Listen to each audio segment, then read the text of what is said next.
წინასწარ ვიტყვი, რომ ხედვა, რომელსაც აქ წარმოგიდგენთ, ასახული მაქვს ჩემს სახელმძღვანელოში, რომლის ალბათ გასაჯაროვებას ვაპირებ შემდეგ სემესტრში. ეს არის ამ სახელმძღვანელოს ერთი თავის, ერთი პატარა ამონარიდი, თუმცა შევეცდები, რომ მაქსიმალურად დეტალურად წარმოვაჩინო ის ასპექტები, რაც მაქვს ჩადებული სახელმძღვანელოში და თუ შეკითხვები გექნება, ცხადია, შეგიძლიათ დისკუსიის დროსაც ამაზე ვისაუბროთ. კიდევ ერთი რამ უნდა ვთქვა, რომ დისკურსი ისეთი რაღაცაა, რომ არ არსებობს რაღაცა ერთი კონკრეტული ხედვა დისკურსის ანალიზთან დაკავშირებით და წარმოდგენილი თემატური ფოკუსის და ავტორების სელექციაც მთლიანად ჩემია. აქედან გამომდინარე არ ჩათვალოთ, რომ აბსოლუტურ ჭეშმარიტებას ვღაღადებ, უბრალოდ წარმოვაჩენ ჩემს პოზიციას, როგორ ვხედავ მე დისკურსის ანალიზს. სტრუქტურა იქნება ასეთი, ჯერ წარმოგიდგენთ დისკურსის ანალიზის არსს, ძირითად ცნებებს, შემდეგ ვისაუბრებ ძირითად მიდგომებზე დისკურსის ანალიზის დროს. Გავამახვილებ ყურადღებას დისკურსის კრიტიკულ ანალიზზე, როგორც ძირითად ყველაზე მნიშვნელოვანი თანამედროვე მიდგომაზე, განვიხილავ ყველაზე გავლენიან ავტორებს დისკურსის კრიტიკული ანალიზის ფარგლებში. წარმოვაჩენ მე დისკურსის კრიტიკული ანალიზის ემპირიულ ჩარჩოს, რომლის საფუძველსაც მე თვითონ ვაკეთებ კვლევებს და ბოლოს დავასრულებ ჩემი ემპირიული კვლევით, ჩემი კროსკულტურული კვლევით, რომლის შედეგებსაც გაგაცნობთ სწორედ ამ ემპირიული ჩარჩოს ანალიზის საფუძველზე. დავიწყებ იმით, თუ რას ნიშნავს დისკურსის ანალიზი. ინგლისურში ეს სიტყვა ნიშნავს ყოველდღიურ საუბარს, გერმანულსა და ფრანგულში ნიშნავს პრეზენტაციას, საჯარო დისკურსიას თუ საჯარო ლექციას, რასაც დღეს ჩვენ დისკურსის ანალიზის მონაწილენი ვართ თავად.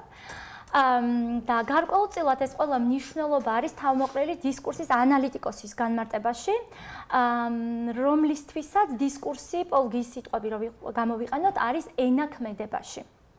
რას ნიშნავს ენაქმედებაში? დისკურსი სწორედ არის ენასა და საუბარსა და ტექსტში გაცოცხლებული ენა, რომლის ერთ-ერთი მნიშვნელოვანი მთავარი ფუნქციაა სოციალური ზეგავლენის მოხდენა მის გარემოცვაზე.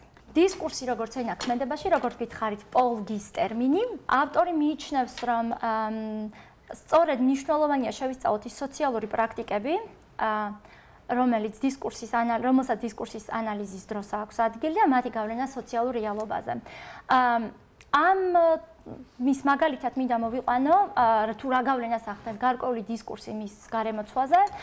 ჩვენთვის ძალიან ცნობილი ფრაზა, მე ვარ ქართველი და მასშტაბი ევროპელი, რომელიც ვიცით, რომ 1999 წელს ზურა ჟუანიამ თქვა ევროპარლამენტში გამოსვლისას და როგორ გახდა ეს ერთი ფრაზა საქართველოს მთელი სამომავლო საგარეო პოლიტიკის განსაზღვრელი, ხო? ანუ პოლიტიკური დისკურსიდან როგორ გახდა პოპულარული დისკურსის შემადგენელი და განუყოფელი ნაწილი. სწორედ ასეთი დისკურსის დროს და მისი ასეთი პოპულარობის და გავრცელების დროს ამბობენ ხოლმე, რომ დისკურსი უბიძგებს გარკვეულ სოციალურ აქტივობებს და ქმნის გარკვეულ სოციალურ იდენტობებს.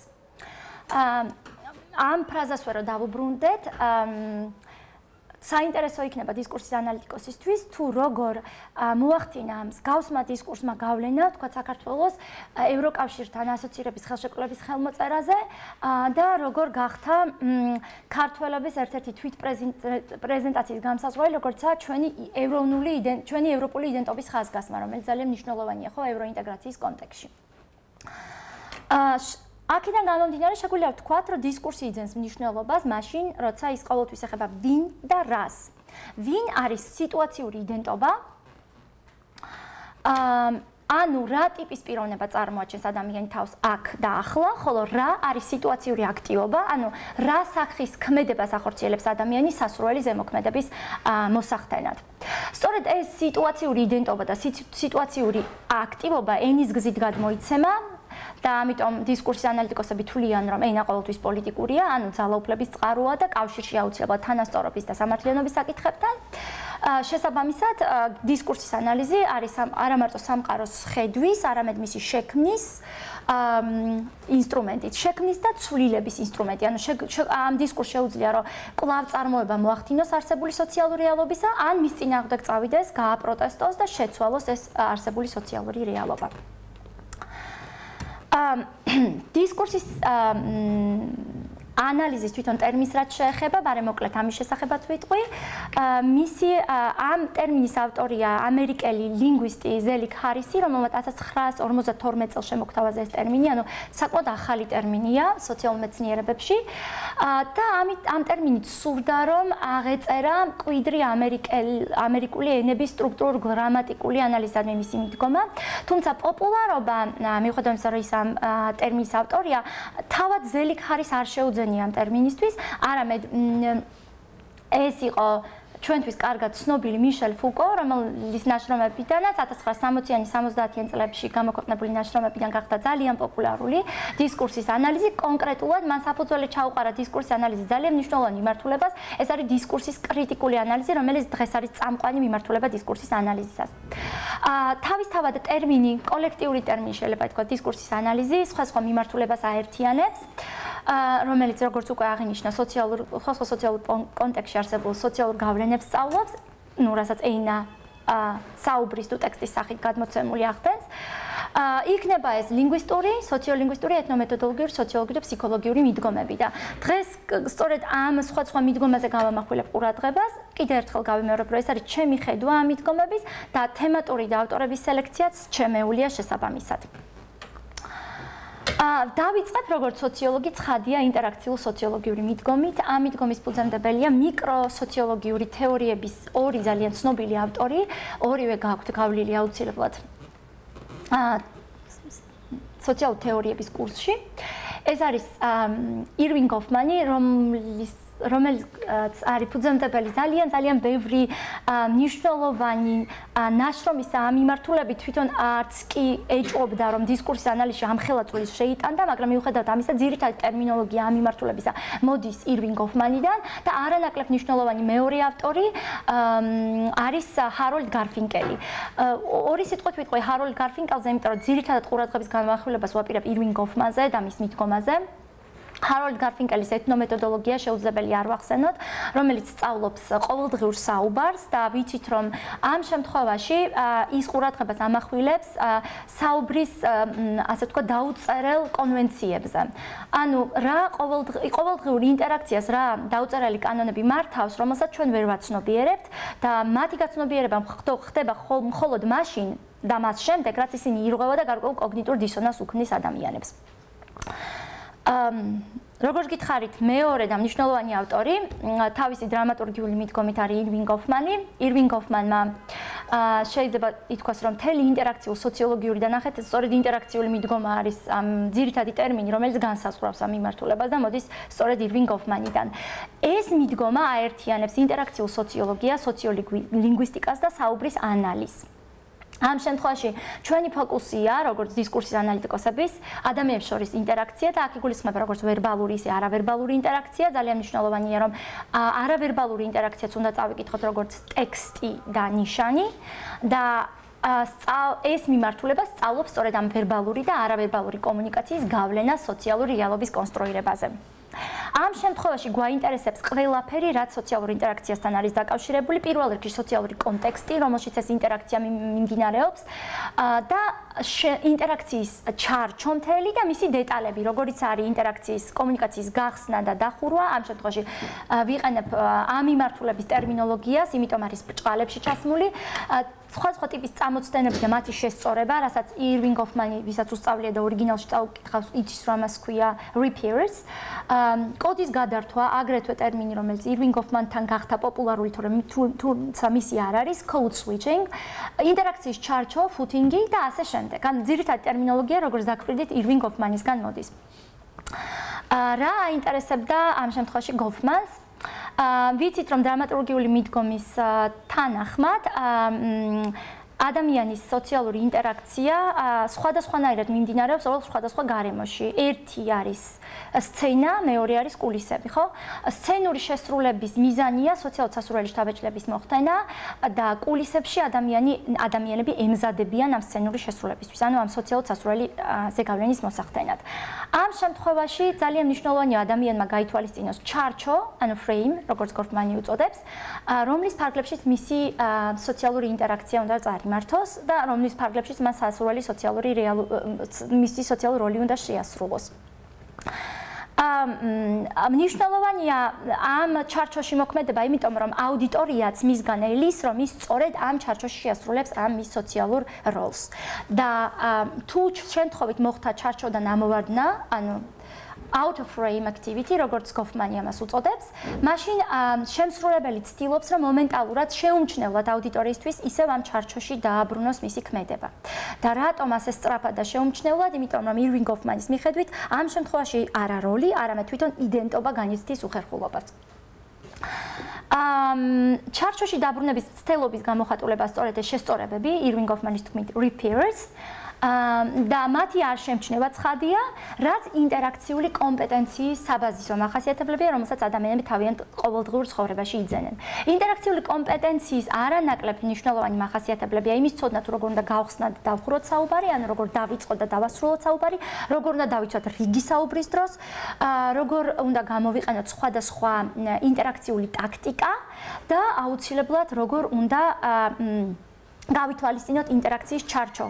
გოფმანის სიტყვით ფუტინგი, რაც აუცილებლად დამოკიდებულია ჩვენ სოციოკულტურულ კონტექსტზე და აუცილებლად გულისხმობს ჩვენი სოციოკულტურული კონტექსტის ცოდნას. სწორედ ამ ვიცით, რომ ინტერაქციას ვიწყებთ გახსნით, როგორც გითხარით, და აი ამ ინტერაქციის გახსნის ანალიზის საფუძველზე ჩაეყარა საფუძველი ძალიან მნიშვნელოვან მიმართულებას ინტერაქციულ სოციოლოგიური აი ამ მიდგომის ფარგლებში, ეს არის საუბრის ანალიზი, რომელიც დღეს დისკურსის ანალიზის ერთ მნიშვნელოვან მიმართულებად ითვლება. საუბრის ანალიზის ფუძემდებლები არიან და სიამაყით ვამბობ სოციოლოგები 1990-იანი წლებიდან, ამერიკელი სოციოლოგები შეგლოფი, სექსი და სხვა კოლეგები მათი, რომლებიც იკვლევდნენ ძალიან საინტერესო ფენომენს, თუ როგორ ახდენენ თვითმკვლელობის პრევენციის ცენტრის თანამშრომლები ლოს-ანჯელესში დარწმუნებას, ყოველ შემთხვევაში მცდელობას, რომ დაარწმუნონ პოტენციური თვითმკვლელები თავი არ მოიკლან. ამ დროს ადამიანი რეკავს თვითმკვლელობის პრევენციის ცენტრში და ცდილობს, რომ თანამშრომელთან კომუნიკაციის შედეგად ეს ნაბიჯი არ განახორციელოს. თანამშრომლები ცხადია ცდილობენ მათი მიზანია, რომ დაარწმუნონ, რომ თავი არ მოიკლას. მაგრამ რა არის საინტერესო? რა მიიქცია ყურადღება შეგლოვის და მისი კოლეგების ყურადღების ცენტრში მოექცა რა თუ როგორ ახდენენ ეს ცენტრის თანამშრომლები კი არა, თვითონ კლიენტები, ვინც რეკავენ, გარკვეული არასასურველი ინფორმაციის გამხელისგან, როგორც ცდილობენ თავის დაძვრენას, იმით რომ საუბარში გარკვეულ კონვენციებს ჩააგდებენ და ამ კონვენციის ჩაგდება მათ საშუალებას აძლევს, რომ აირიდონ არასასურველი ინფორმაციის გამხელა. და ეხლა მაგალითად მოვიყვან, აი როგორი შეიძლება იყოს მსგავსი საუბარი, როცა რეკავს ადამიანი ტელეფონზე, ესალმება ცენტრის თანამშრომელი, მაგალითად გამარჯობა, მისტერ სმიტი გისმენთ და ცხადია, რომ როცა ვიღაცა გესალმება და თავის ვინაობას გიმხელს, შენს საპასუხოდ და ეს არის ნებისმიერი კომუნიკაციის დაუწერელი კანონი და კონვენცია, რომ შენ საპასუხოდ უნდა გააცნო, გაუმხილო შენი ვინაობა, ხო? გამარჯობა, უნდა უთხრა და შენი სახელი. მაგრამ ცხადია აგრეთვე, რომ პოტენციური თვითმკვლელისთვის ძალიან ძნელია მისი ვინაობის გამხელა და არ სურს მისი ვინაობის გამხელა, უჭირს, ხო ეს?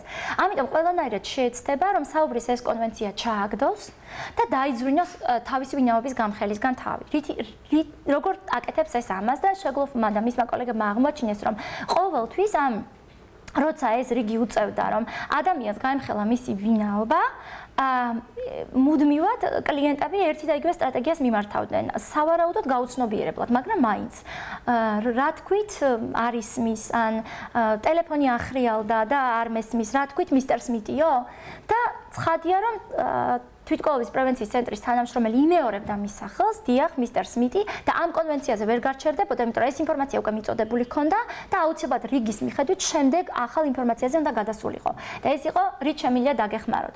სწორედ ეს შეკითხვა აძლევდა საშუალებას პოტენციურ თვითმკვლელს თავი დაეძვριნა მისი ვინაობის გამხელისგან პირდაპირ საქმეზე გადასულიყო, ანუ რით შეეძლო თანამშრომელს მისი დახმარება.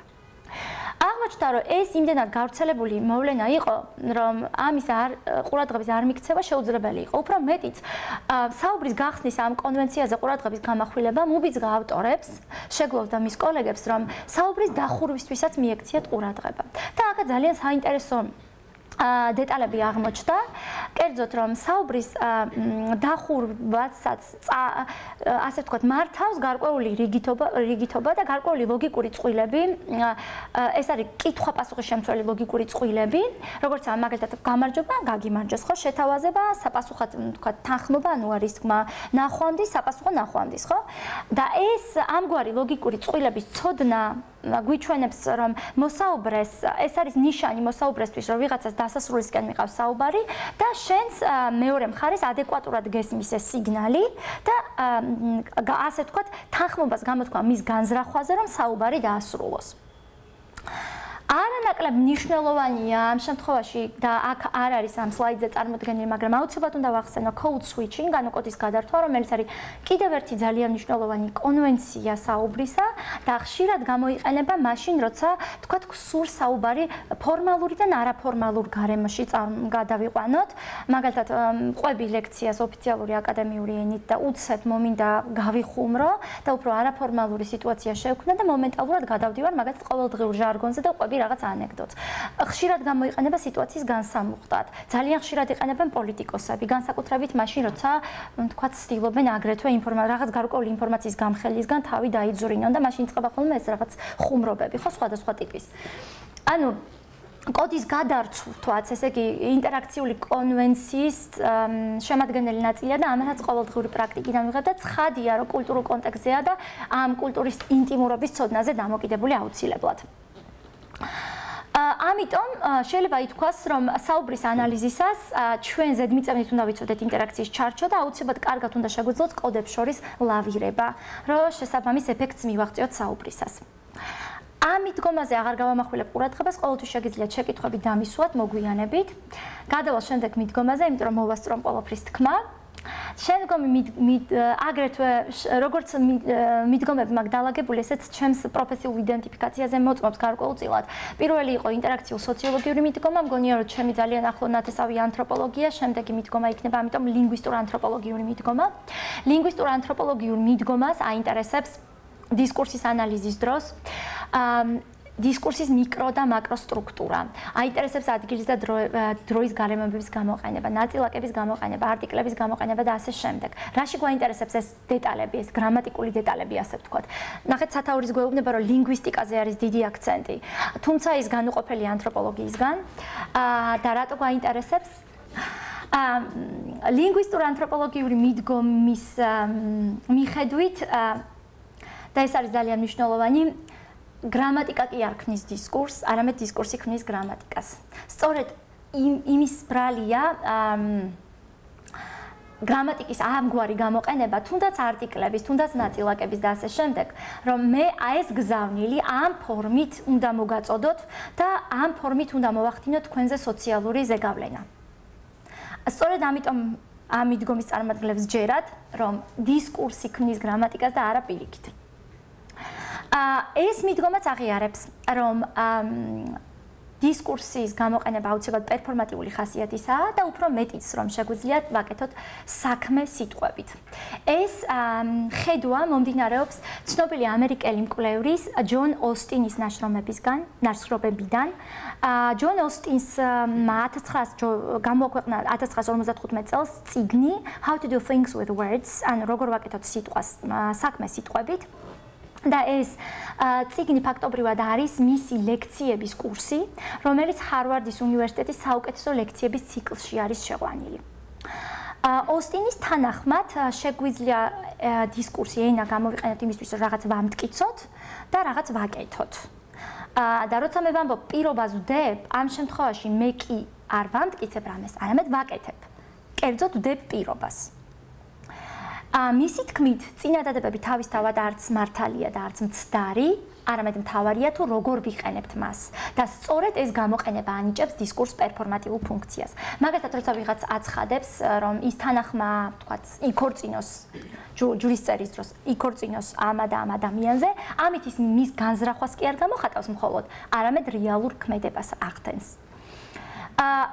ოსტინი მსგავს განაცხადებს სამეტყველო აქტებს უწოდებს, სწორედ იმიტომ, რომ ისინი აქტივობას გამოხატავს და ოსტინიდან მოდის მთელი მიმართულება, რომელიც ყურადღებას ამახვილებს დისკურსის ანალიზას სწორედ სამეტყველო აქტებზე და მათ მიერ საქმის კეთებაზე, ანუ მათ მიერ გარკვეული პერფორმანსის განხორციელებაზე.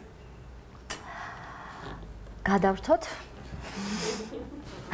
დისკურსის პერფორმატიულ ფუნქციაზე.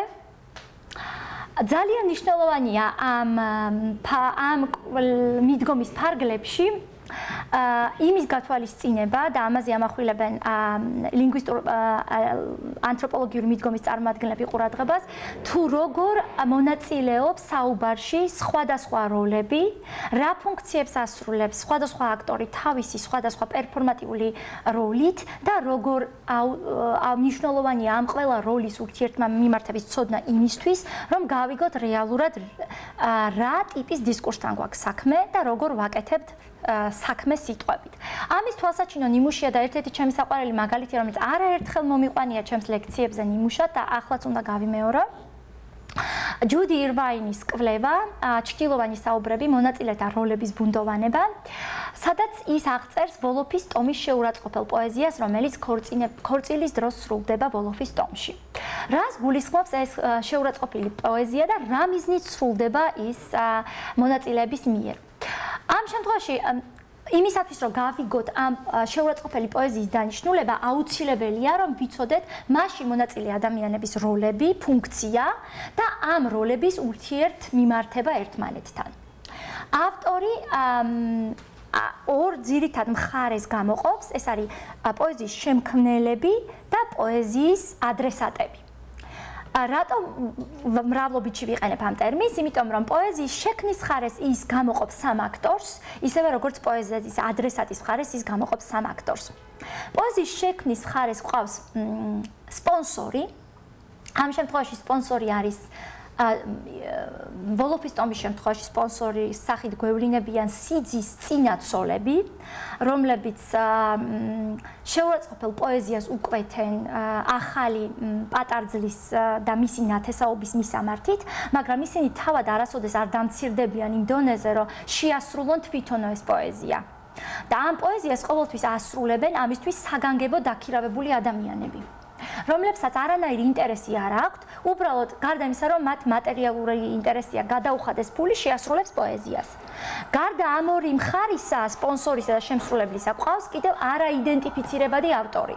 რატო არაიდენტიფიცირებადი? იმიტომ რომ ვიღაცა ამ პოეზიას წერს, რომელსაც აგრეთვე არანაირი ინტერესი არ აქვს, თუმცა ეს ყოველთვის არის ადამიანი თუ ადამიანთა ჯგუფი, რომლებმა ძალიან კარგად იციან ამ სოფლის ამბები, რა ხდება ამ ტომში და უნდა ძალიან მოხერხებულად წარმოაჩინონ ეს მთელი ისტორია ააგონ ამ პატარძლის ნათესაობისა, რომელიც რაღაც დამაინტრიგებელ ამბავს მოყვება ამ შემთხვევაში.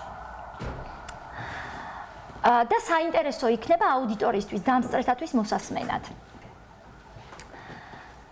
ანუ ყავს შემქმნელების მხარეს სამი აქტორი, სპონსორი, არაიდენტიფიცირებადი ავტორი და ყავს აგრეთვე შემსრულებლები და ყავს სამი აქტორი ადრესატების მხარეს.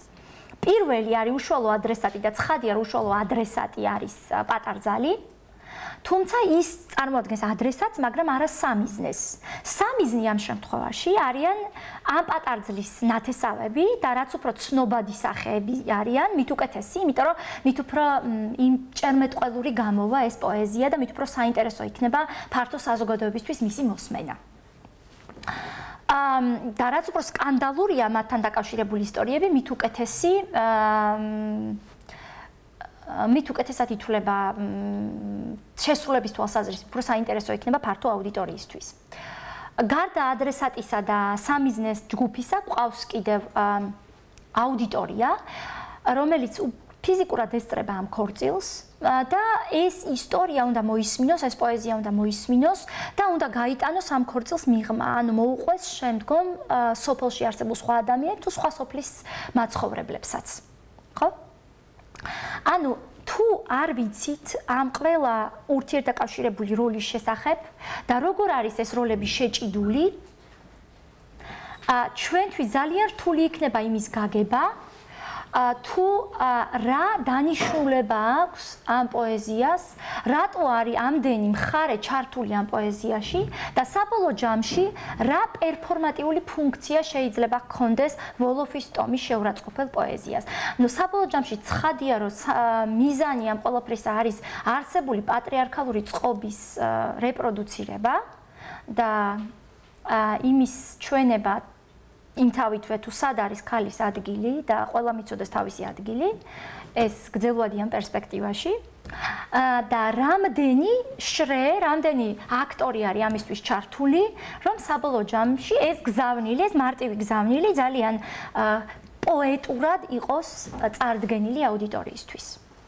მიზანმიმართულად გამოვიყენე სიტყვა პოეტურად, იმიტომ როგორც ზემოხსენებული მაგალითი მეტყველებს, ვერბალურ გზავნილებს, ეს ვოლოფის ტომის პოეზიამაც გვაჩვენა, აქვთ არამხოლოდ რაღაც ინფორმატიული, არამედ პოეტური ფუნქციაც, ხო? სწორედ ამგვარი პოეტური ფუნქციის კვლევა იყო დელჰაიმსის მიზანი, რომელიც გვთავაზობს ტერმინს ეთნოპოეტიკა.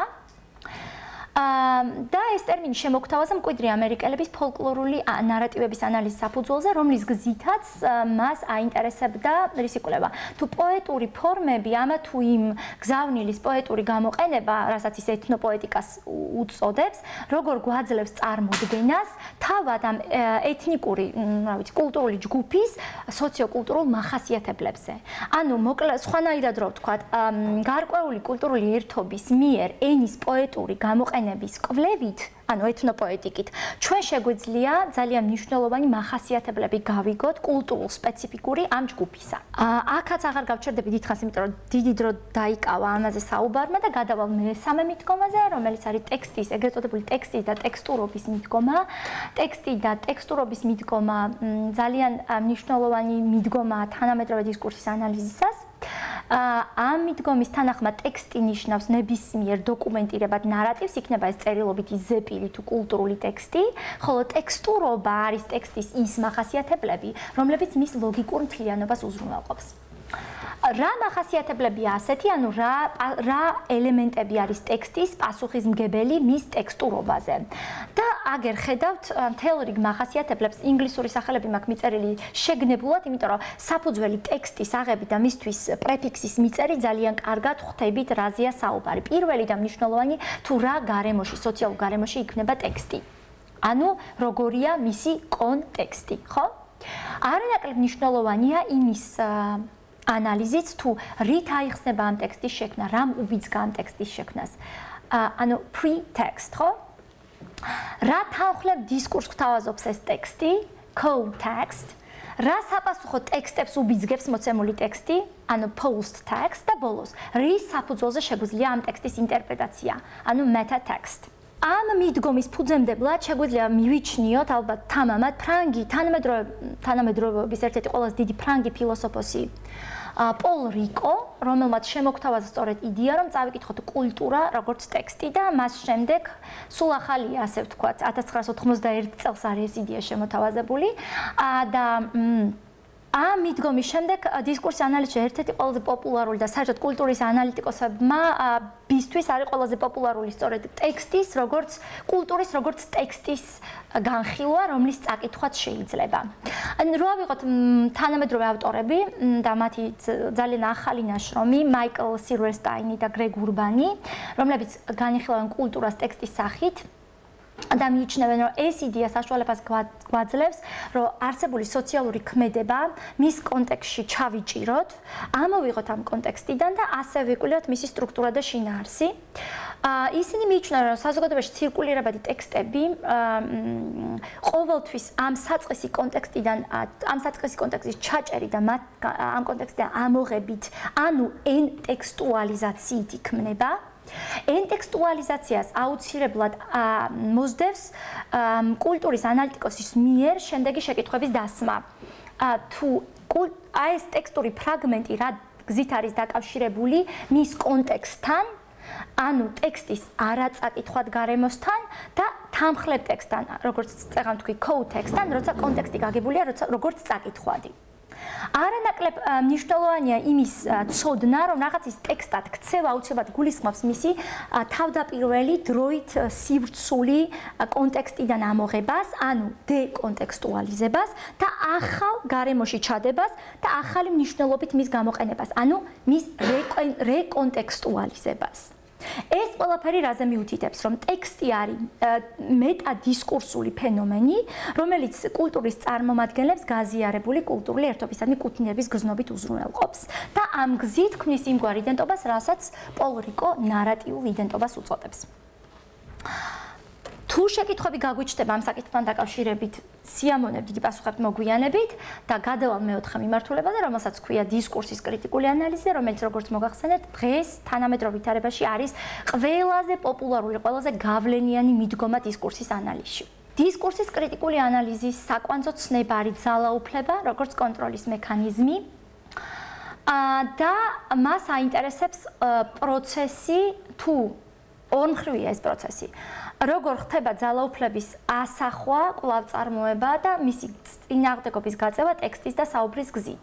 ანუ, რატო ორმხრივი პროცესი? ერთი მხრივ, გარკვეული სოციალური გარემო ქმნის უბიძგებს ამ ტექსტის შექმნას და მეორე მხრივ, ეს ტექსტი ახდენს ამ ძალაუფლების კვლავწარმოებას ან მის ცვლილებას მისთვის წინააღმდეგობის გაწევის გზით.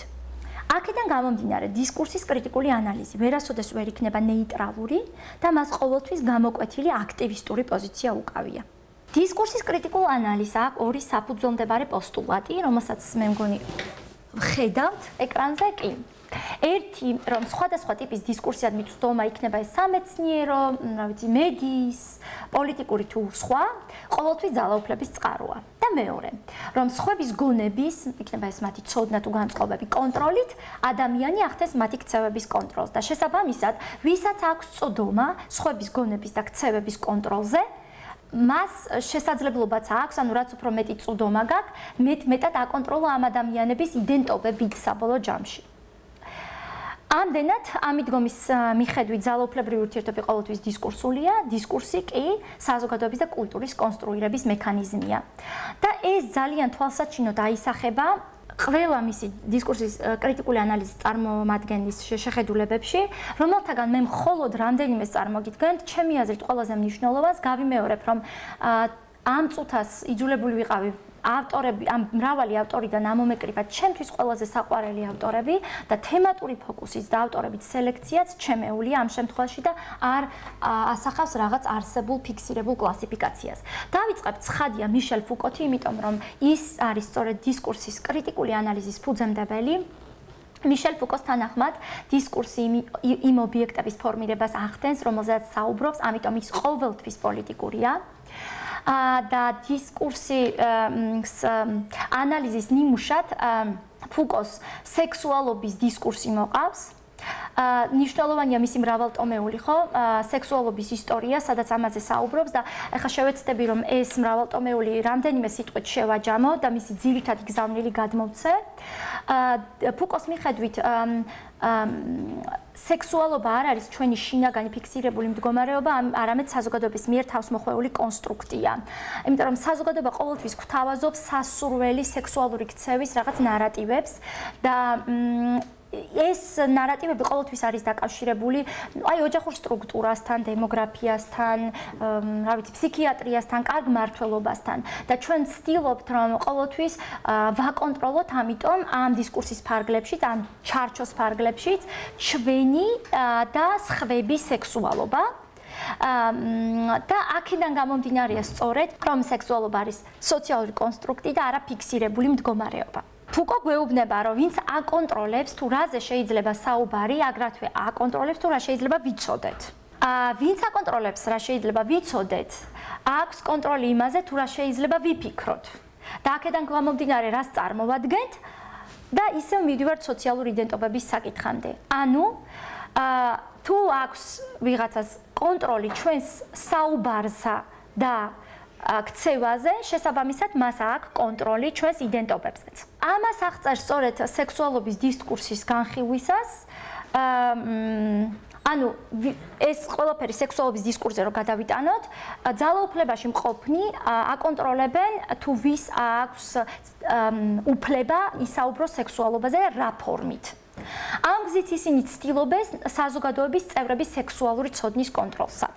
და მეორე მხრივ, ამ საზოგადოების წევრების სექსუალური ცოდნის კონტროლით ისინი ცდილობენ ძალაუფლების შენარჩუნებას და შესაბამისად მათთვის სექსუალობის დისკურსის კონტროლი ძალაუფლების კვლავ წარმოების წყაროა. ამიტომ ფუკოს აინტერესებს თუ როგორ გამოვლინდება ძალაუფლებრივი ასიმეტრია დისკურსის გზით და თავის მხრივ როგორ უწყობს დისკურსი ხელს ამ არსებული უთანასწორობის შენარჩუნებას ან მის ცვლილებას.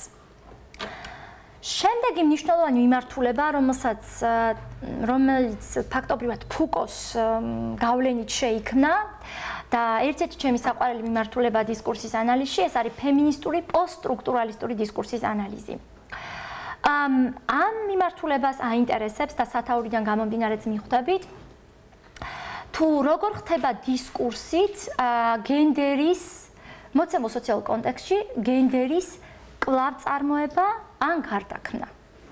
ამ მიმართულების წარმოადგენლები არიან ისეთი ცნობილი მოაზროვნეები, როგორც არის ჯუდი ბატლერი, გაიათრი სპივაკი და სხვები. და კიდევ ერთხელ ვიტყოდი, ფუკოს მიდგომას ეფუძნებიან, იმიტომ რომ ფუკოს აინტერესებდა თუ როგორ ქმნის მოცემული სოციალური კონტექსტი დისკურსს და თავის მხრივ როგორ ახდენს ეს დისკურსი ამ სოციალური რეალობის კვლავ წარმოებას ან ცვლილებას. სწორედ იგივე აქცენტი აქვს ფემინისტურ პოსტსტრუქტურალისტურ დისკურსის ანალიზს, რომელსაც აინტერესებს თუ როგორ ხდება გენდერული იდეოლოგიის გამოვლენა დისკურსის გზით და თავის მხრივ როგორ ახდენს დისკურსი ამ იერარქიის კვლავ წარმოებას ან უკეთეს შემთხვევაში მის ცვლილებას. გენდერის და დისკურსის მიმართების კვლევის საფუძველმდებარე ტექსტად ითვლება რობინ ლაკოფის ენა და ქალის ადგილი, რომელიც 1975 წელს გამოქვეყნდა და რომელიც აღწერს იმ მოჯადოებულ წრეს, რომელიც იწყება ჯერ კიდევ გოგონას და ვაჟის განსხვავებული სოციალიზაციით. სადაც გოგონას ასწავლიან, რომ უნდა იყოს პასიური, იმიტომ რომ ეს არის მისთვის საზოგადოებისთვის სასურველი სოციალური ნორმა და ამ პასიურობის ფარგლებში მან უნდა გამოიყენოს სწორედ ამგვარი ენა. ამგვარი ენით საუბარი კი და როცა ქალი სწავლობს ამ ქალის ენას, მას ართმევს ძალაუფლებისადმი წვდომას, რაც არსებულ გენდერულ უთანასწორობას აღადგენს და ანუ გენდერული უთანასწორობის კვლავ წარმოებას ახდენს. თანამედროვე მიმართულებაში გენდერის და დისკურსის ანალიზის წამყვანი არიან ანუ ორი ძირითადი ხედვა გამოირჩევა და ეს ხედვა ეფუძნება სწორედ ირვინ გოფმანის ინტერაქციულ მიდგომას და ბატლერის პერფორმატიულ მიდგომას, რომელთა თანახმად გენდერული ქცევების და დისკურსის კვლავ წარმოება ხდება უკვე არსებული ავტორიტარული პრაქტიკების განმეორების გზით. და ამ შემთხვევაში რა არის საინტერესო და ორი სხვადასხვა ხედვა გითხარით, ამ შემთხვევაში არსებობს ხედვა, რომ გენდერული დისკურსი შეიძლება განვიხილოთ როგორც შეზღუდვა. რატო შეზღუდვა? ნუ თუ ქალები და კაცები არ საუბრობენ მათი სქესისგან მოსალოდნელი ენის გამოყენებით, მაშინ მათი საუბარი და შედეგად ქცევაც ნეგატიურად განიხილება როგორც საპირისპირო სქესის მსგავსი. ამის თვალსაჩინო ნიმუშია თანენის კვლევა ავტორიტეტულ პოზიციაზე მყოფი ქალების და კაცების დისკურსისა, რომელმაც აჩვენა, რომ ქალები, რომლებიც ფემინურობის მოლოდინს აკმაყოფილებენ, ნაკლებ კომპეტენტურად და ნაკლებ თავდაჯერებულად განიხილებიან, ხოლო ქალები, რომლებიც ავტორიტეტულ პოზიციაზე მყოფი ადამიანის სტერეოტიპს შეესაბამებიან, საკმაოდ არაფემინურად და აგრესიულად განიხილებიან. ანუ რატო შეზღუდვა? იმიტომ რომ სულ ერთია როგორ ილაპარაკებს ქალი, ყოველთვის ნეგატიური განხილვისაგან იქნება. თუ უფრო ავტორიტეტულ პოზიციაზე მყოფი ადამიანის სტერეოტიპს შეესაბამება, ნაკლებ ფემინურად და უფრო აგრესიულად განიხილება, თუ ფემინურ სტერეოტიპს პასუხობს კარგად, მაშინ ნაკლებ თავდაჯერებულად და ნაკლებ კომპეტენტურად. მეორე მხრივ გენდერული დისკურსი განიხილება როგორც რესურსი და ამ შემთხვევაში ავტორები ყოველთვის საუბრობენ სხვადასხვა ტიპის სოციალური ცვლადების გენდერთან ურთიერთმიმართებაში განხილვაზე და ამ ცვლადების ურთიერთთამაშზე, ასე ვთქვათ.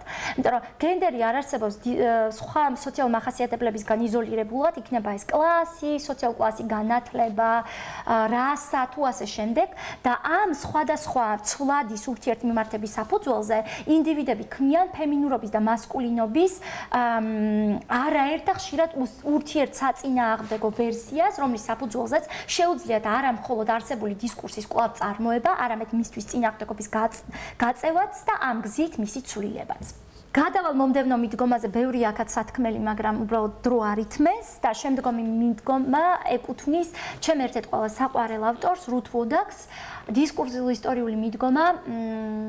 ეს ქალბატონი მოღვაწეობს ბრიტანეთში, წარმოშობით არის ავსტრიელი და მას აინტერესებს თანამედროვე დასავლელი პოლიტიკოსების დისკურსული პრაქტიკები, განსაკუთრებით მიმდინარე მიგრაციული კრიზისის პირობებში.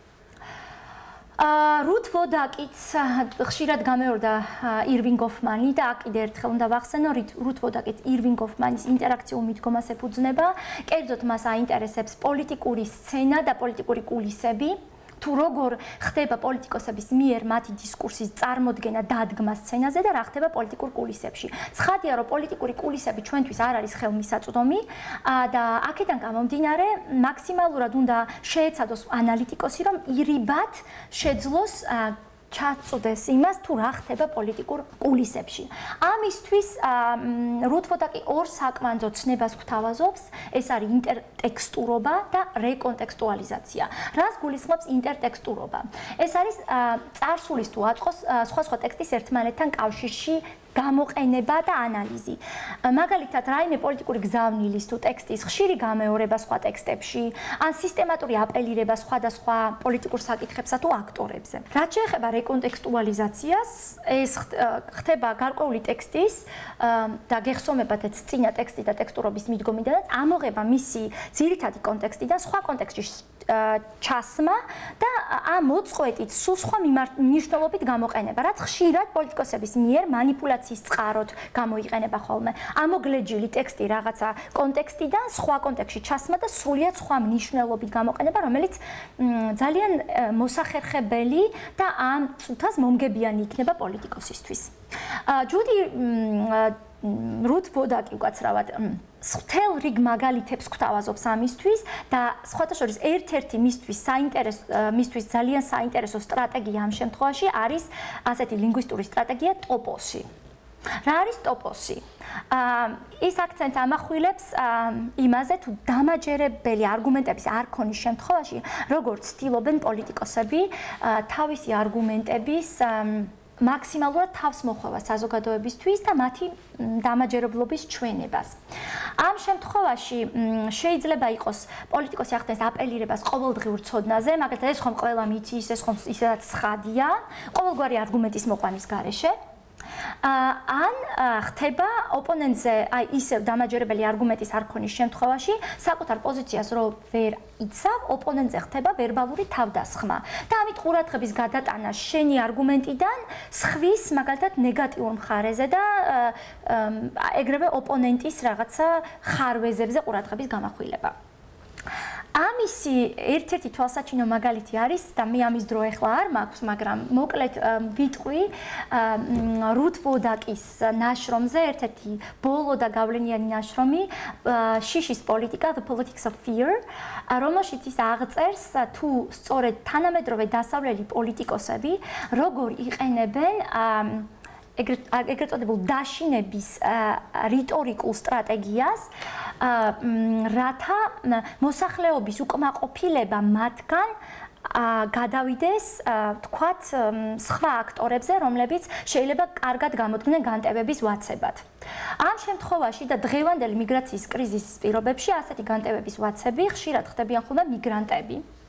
და ხშირად ხდება სხვადასხვა ტოპოსის ლინგვისტური სტრატეგიის გამოყენება იმისათვის, რომ პოლიტიკოსებმა აჩვენონ თუ როგორ ახდენენ სხვადასხვა ეთნიკური, რელიგიური, ლინგვისტური უმცირესობები, როგორ წარმოადგენენ საფრთხეს, ასე ვიტყოდი, ჩვენთვის, ჩვენ ჯგუფისთვის, ჩვენი ერისთვის, ჩვენი ეროვნული იდენტობისთვის და ამიტომ როგორ მოსახლეობის აგრესია და უკმაყოფილება პოლიტიკოსებიდან როგორ უნდა გადავიდეს სწორედ მიგრანტებზე. და წარმატებით გამოსდითო ულტრამემარჯვენე ნაციონალისტურ პოლიტიკოსებსო რუთვოდაკი გვიჩვენებს თავის ნაშრომში ავსტრიის და ინგლისის პოლიტიკოსების მაგალითზე.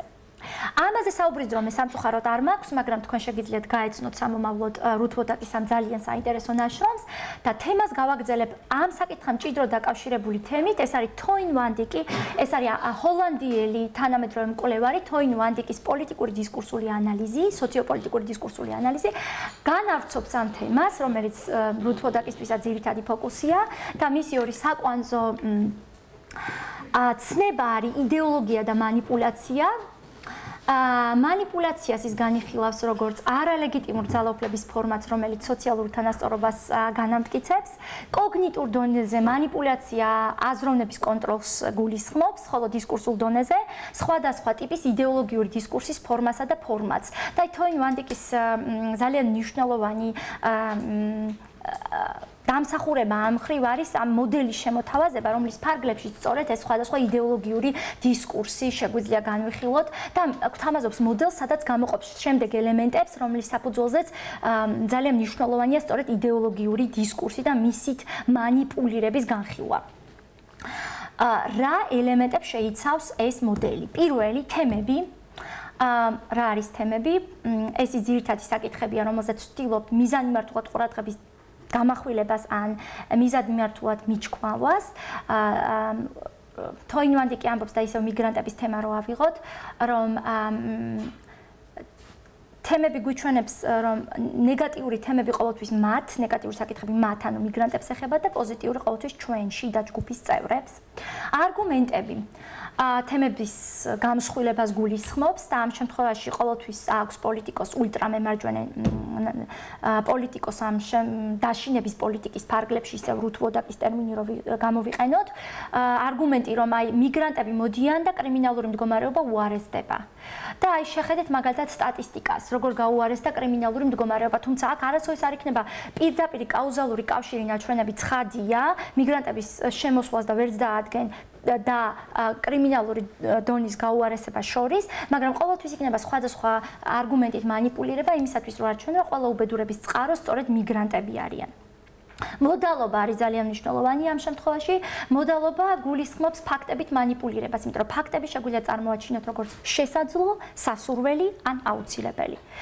ძალიან მნიშვნელოვანია ლოგიკური თანმიმდევრობის ანალიზიც. ლოგიკური თანმიმდევრობის ანალიზი ამ შემთხვევაში გულისხმობს რას? რომ ჩვენ შეგვიძლია манипуლირება მოვახდინოთ მიზეზ-შედეგობრივი კავშირებით. მაგალითად, წარმოვადგინოთ მიგრაცია როგორც სიღარიბის მიზეზი ან სიღარიბე როგორც მიგრაციის მიზეზი და იმის მიხედვით ვატრიალოთ ეს მიზეზი და შედეგი თუ როგორ გვაწყობს ამ კონკრეტულ შემთხვევაში. და პოლიტიკოსებს ხშირად ულტრამემარჯვენე პოლიტიკოსებს ეს დისკურსი აქვთ, რომ სიღარიბე კი არ გახდა მიგრაციის მიზეზი, არამედ მიგრაცია არის არსებული სიღარიბის მიზეზი. აქვე ძალიან მნიშვნელოვანია ნაგულისხმევი მნიშვნელობების განხილვა. ამ შემთხვევაში ყველამ ვიცით მაგალითად, რომ ქსენოფობია არის სოციალურად არასასურველი რიტორიკა. ამიტომ ადამიანი მიზანმიმართულად შეეცდება, რომ ქსენოფობიური განცხადებები არ გააკეთოს, არამედ ძალიან ირიბად გააკეთოს ეს განცხადებები და ამის ერთ-ერთი მაგალითი და გაგრძელება არის მაგალითად უარყოფები. უარყოფები, რომელიც სინამდვილეში ყველაზე უფრო სიტყვაზე რასისტული დისკურსის გამოხატულება არის ფრაზა მე არ ვარ რასისტი, მაგრამ ანუ ადამიანმა იცის რომ რასისტული დისკურსი მიუღებელია, მაგრამ უნდა თქვას რაღაცა საშინელება და ამიტომ იწყებს რომ მე არ ვარ რასისტი, მაგრამ მაგალითად რა უნდა ჩინელს საქართველოში, ან მე არ ვარ სექსისტი, მაგრამ რა უნდა ქალს პარლამენტში. და მეტაფორები, როცა დისკურსი მიზანმიმართულად ხდება ადამიანების გონებით манипуლირება, როცა მიზანმიმართულად რაღაცა ნეგატიურ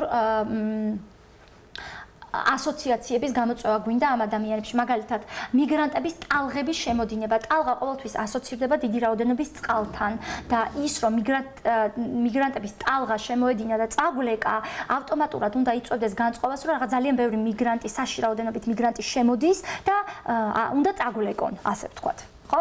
თოინ-ვან-დიკის მოდელიდან ასევე უცებ გადავალ შემდეგ მოდელზე. შემდეგი მოდელი არის ნორმან ფერკლოუს მოდელი და იმიტომ რომ ძალიან მცირე დრო მაქვს დარჩენილი ჩემი ლექციის ფარგლებში, უბრალოდ წარმოგიდგენთ მოდელს, რომელიც აგერ ნახავთ თქვენ თვითონ ეს პრეზენტაცია თქვენთვის ხელმისაწვდომი იქნება ამჯერადაც და შემდეგ წიგნის სახითაც და მე წარმოგიდგენთ ნორმან ფერკლოუს მოდელს, რომლის საფუძველზეც ჩემი საკუთარი კვლევა მაქვს ჩატარებული და მინდა რომ სწორედ აქცენტი გამამახვილოთ ჩემ კვლევაზე, ანუ შედეგებზე, რომელიც ნორმან ფერკლოუს მოდელის გამოყენებით მივიღე. ამიტომ მოკლედ გავირბენ, ასე ვთქვამ, ფერკლოუს მოდელს და უფრო მეც ვისაუბრებ ჩემი კვლევის შედეგებზე, რომელიც გონია რომ თქვენთვის უფრო საინტერესო უნდა იყოს, იმიტომ რომ კროს-კულტურული კვლევა, სადაც შევეხები სამი სხვადასხვა ქვეყნის ახალგაზრდების დისკურსებს ევროპეიზაციაზე.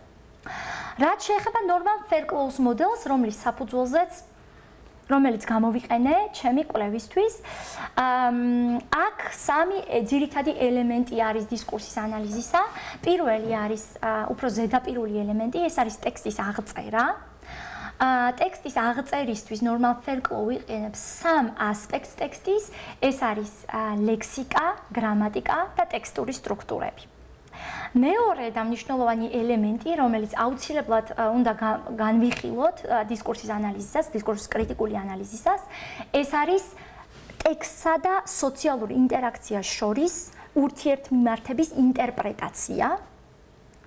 და ბოლო, ასევე უაღრესად მნიშვნელოვანი და ყველაზე სიღრმისეული ელემენტი ნორმან ფერკლოუს მოდელის მიხედვით, ეს არის სოციალურ ინტერაქციასა და სოციალურ კონტექსტს შორის ურთიერთმიმართების ახსნა.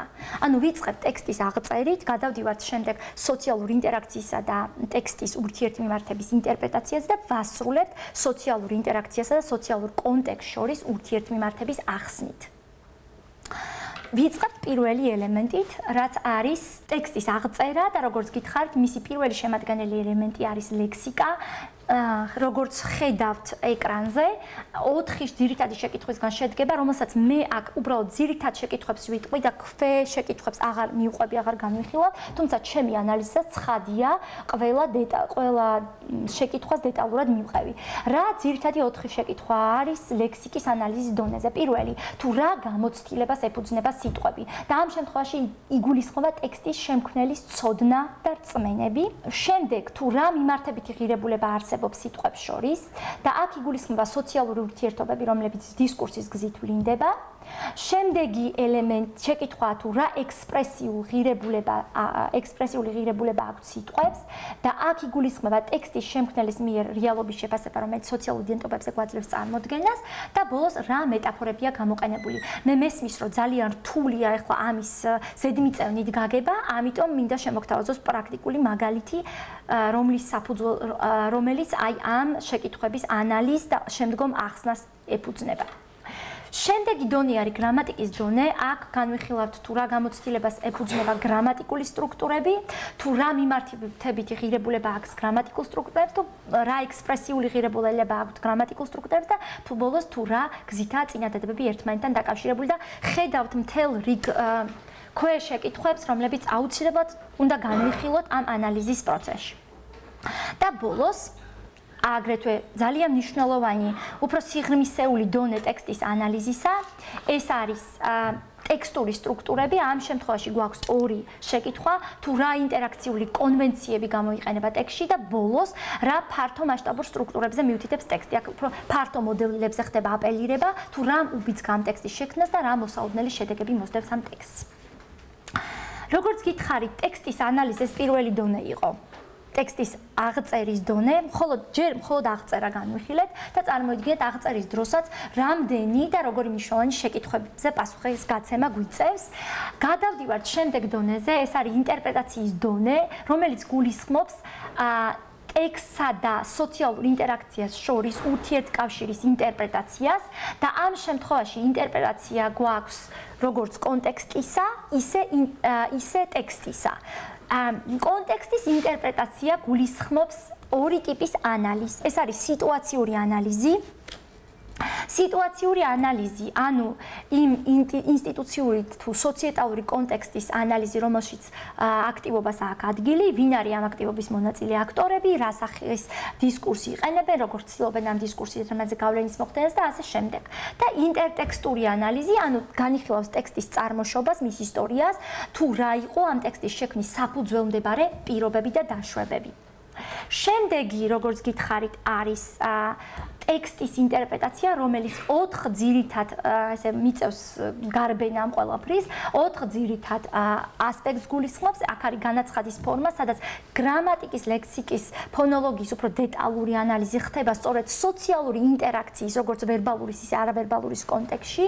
განაცხადის მნიშვნელობაზე ვაკეთებთ ფოკუსირებას და ამ შემთხვევაში არა მხოლოდ შინაარსზე, ანუ მის სემანტიკურ მნიშვნელობაზე, არამედ მის პერფორმატიულ ფუნქციაზეც, ანუ პრაგმატიკაზე. ამ შემთხვევაში ვაანალიზებს სემანტიკასაც და პრაგმატიკასაც.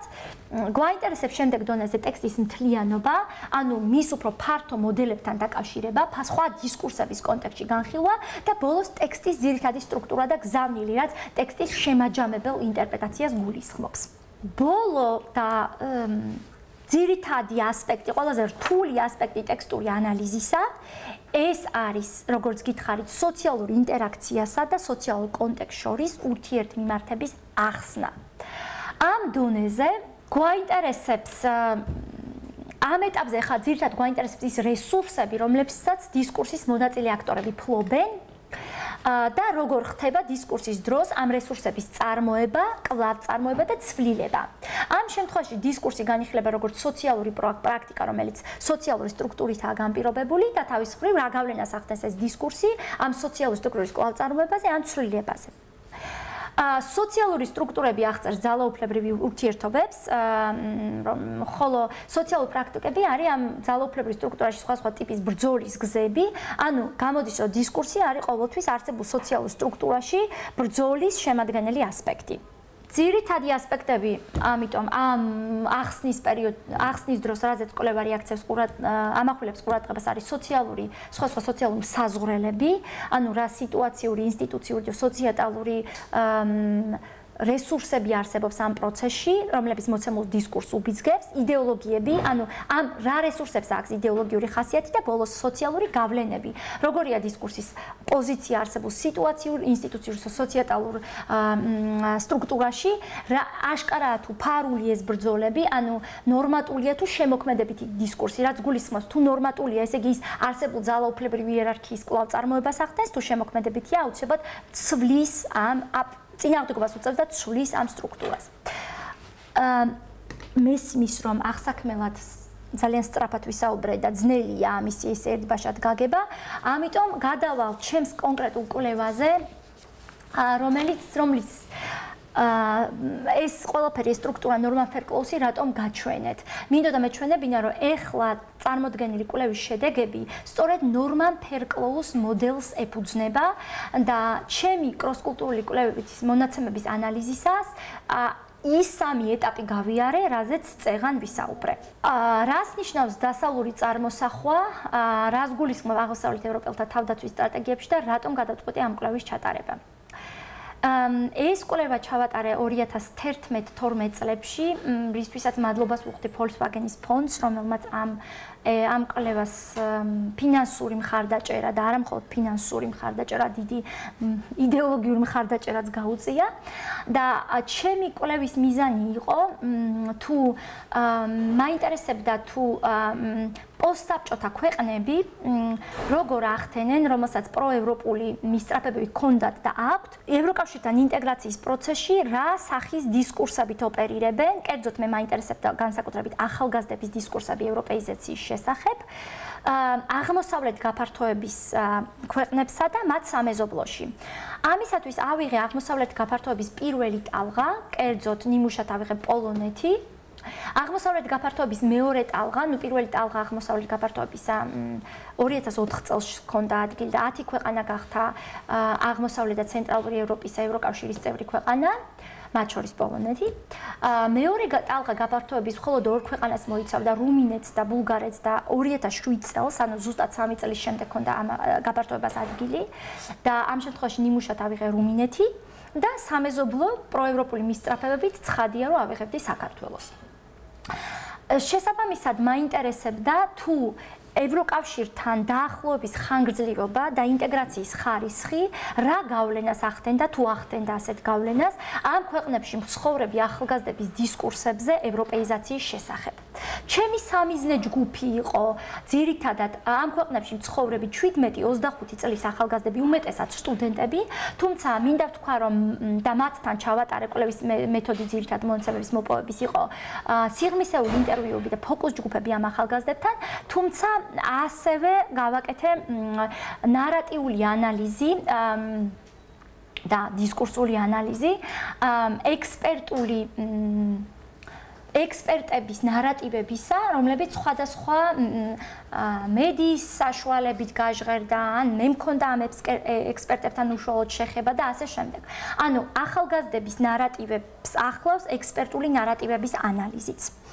როგორც გითხარი, დისკურსის ანალიზის ძირითად მეთოდად გამოვიყენე დისკურსის კრიტიკული ანალიზი და კერძოდ ნორმან ფერკლოუს სამგანზომილებიანი მოდელი, რომელზეც ეხან ვისაუბრებ.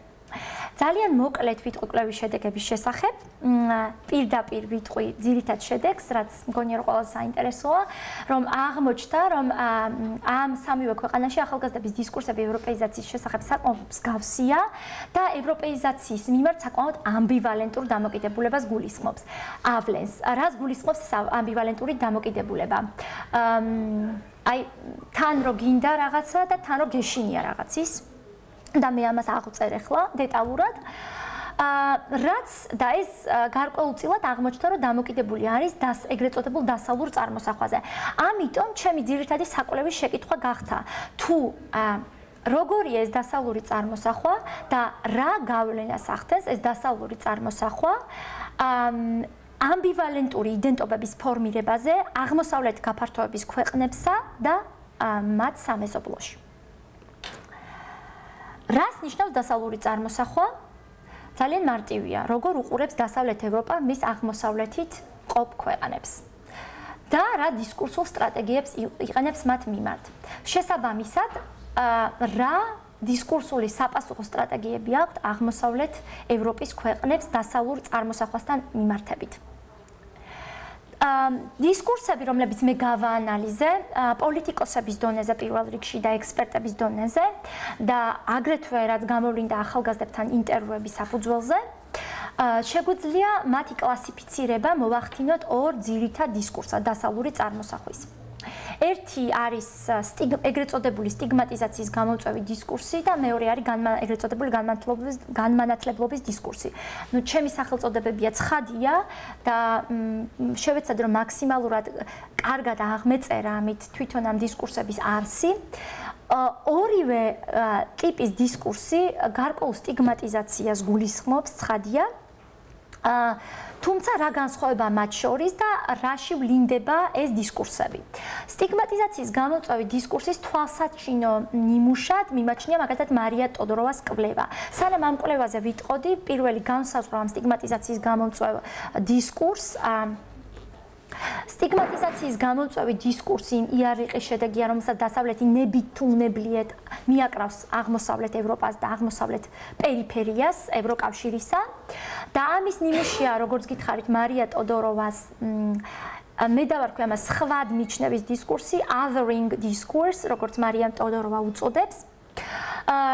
რომელიც ვიტყოდი რომ საზოგადოებებს განიხილავს ცივილიზაციის დაღმავალ სკალაზე და ძალიან დიდ ზღვარს ავლებს ძველ ანუ ნამდვილ და ახალ ანუ არანამდვილ ეგრეთ წოდებულ ჩამოყალიბების პროცესში მყოფ ევროპას შორის.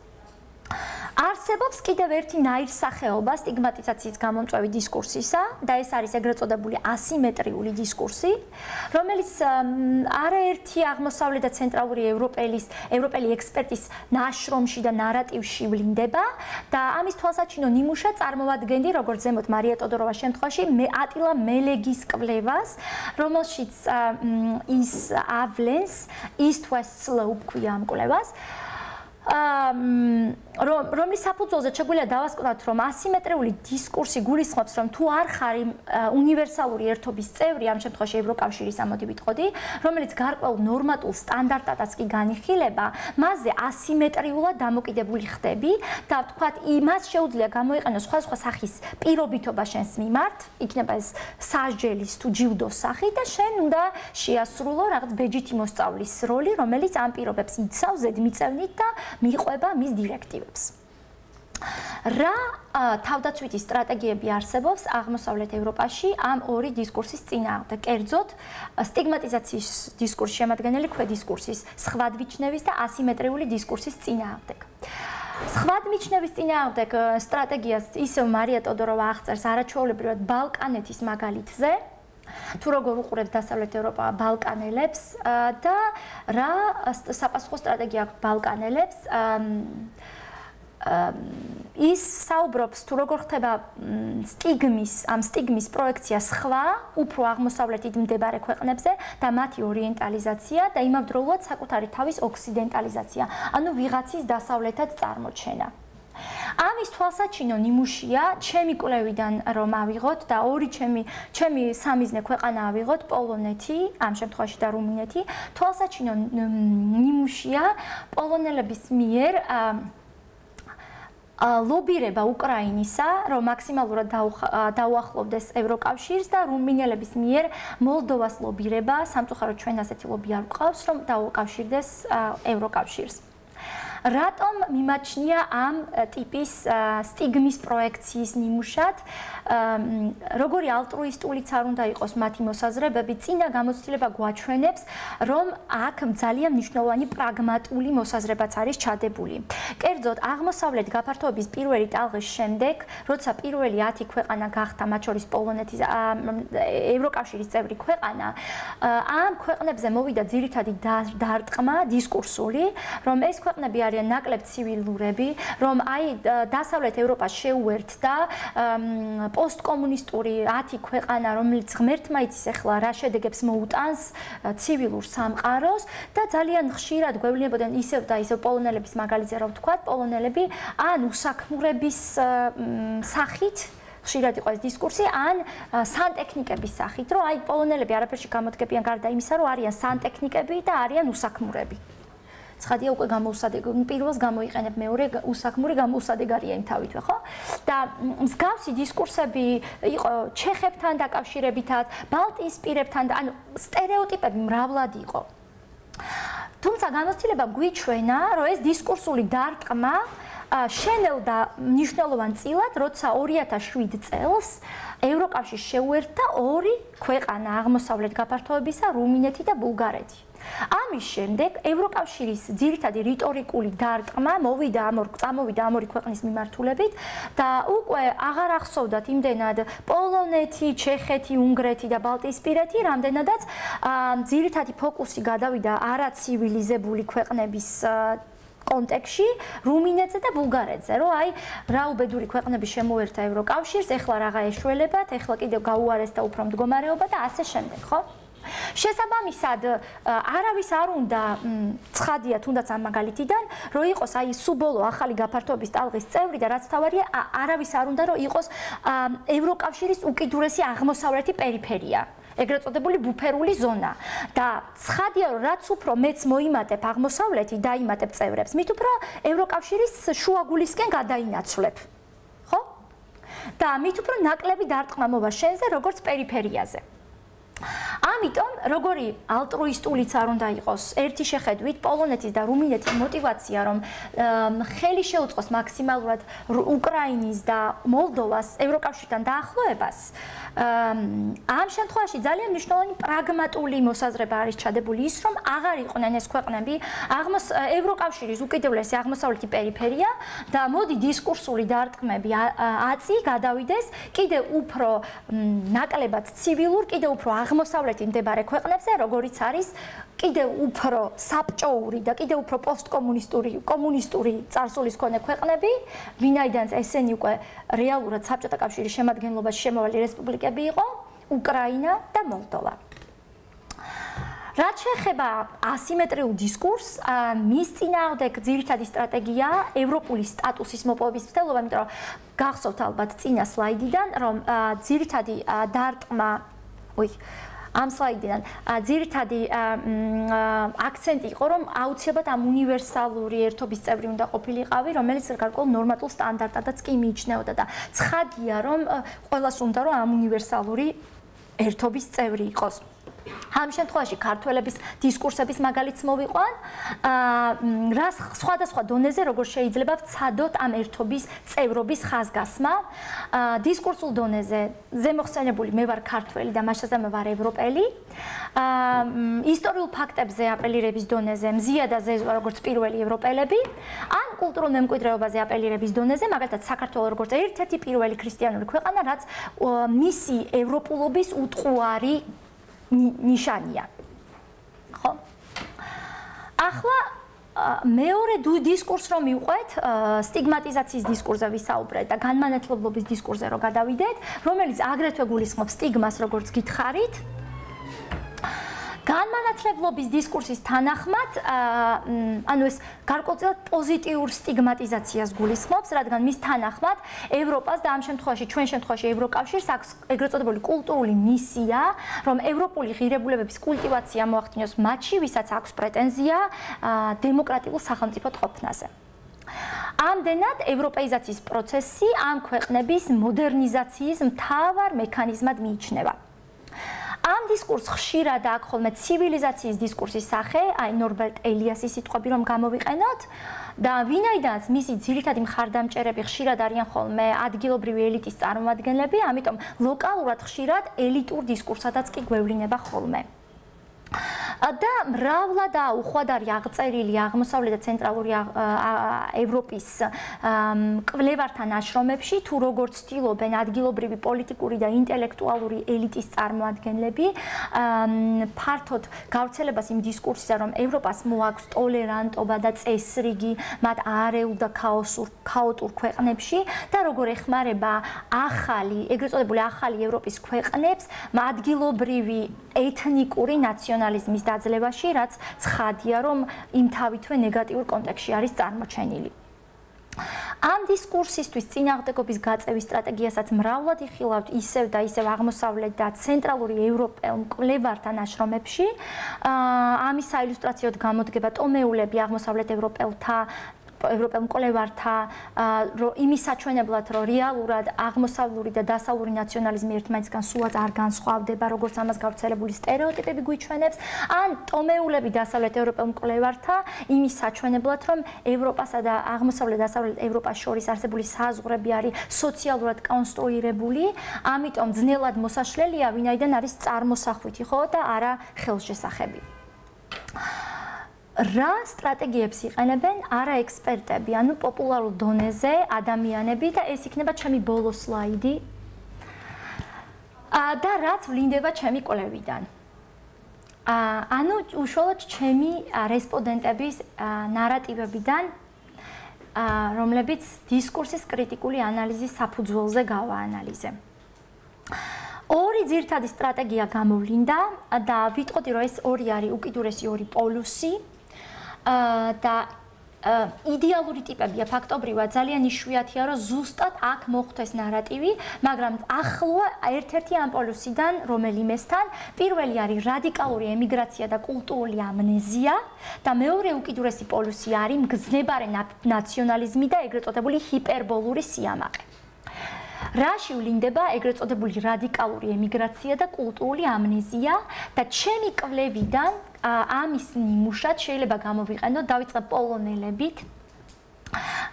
ჩემი რესპონდენტების ნარატივები პოლონელების შესახებ, რომლებიც მიგრაციაში მიდიან გერმანიაში და ბრიტანეთში. ბოლო პერიოდში არის განსაკუთრებით აქტიური პოლონელების მიგრაცია ბრიტანეთში და ჩემი რესპონდენტები ხშირად მესაუბრებოდნენ იმის შესახებ, თუ როგორ ცდილობენ ეს ახალგაზრდები, როგორ ცდილობენ, რომ მაქსიმალურად ინტეგრირდნენ ბრიტანულ საზოგადოებასთან და მიუხედავად იმისა, რომ იციან, რომ ძალიან ძნელია ბრიტანული აქცენტი კონდეს ჩასვლიდან 2-3 თვეში როგორც ცდილობენ, რომ იმისათვის რომ აჩვენონ ადგილობრივ საზოგადოებას, როგორც ცდილობენ ინტეგრაციას, როგორც ცდილობენ აიკიდონ ბრიტანული აქცენტი.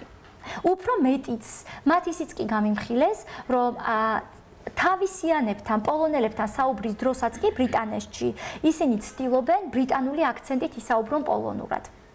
არ არის უცხო სტრატეგია და გაგეღიმათ, იმიტომ რომ თქვენთვის ნაცნობია, ესე იგი ეს გამოცდილებიდან ვიცით და საიდან ვიცით გამოცდილებიდან, აქ პოლონელი არავინ არ ზის, ესე იგი ქართველებისთვისაც არ არის უცხო, ხო? რაც შეეხება რუმინელების სტრატეგიას, ესეც ამაზეც გაგეღიმებათ, იმიტომ რომ ესეც არ გეუცხოებათ, მინდა გითხრათ, რუმინელები საუბრობენ იმის შესახებ, თუ როგორ ცდილობენ ხოლმე თავის იტალიელად გასაღებას, იმიტომ რომ დასავლეთ ევროპაში რუმინელებს ნაკლები ცნობენ და ჩრდილოეთ ევროპაში ხო საერთოდ არავინ არ იცნობს.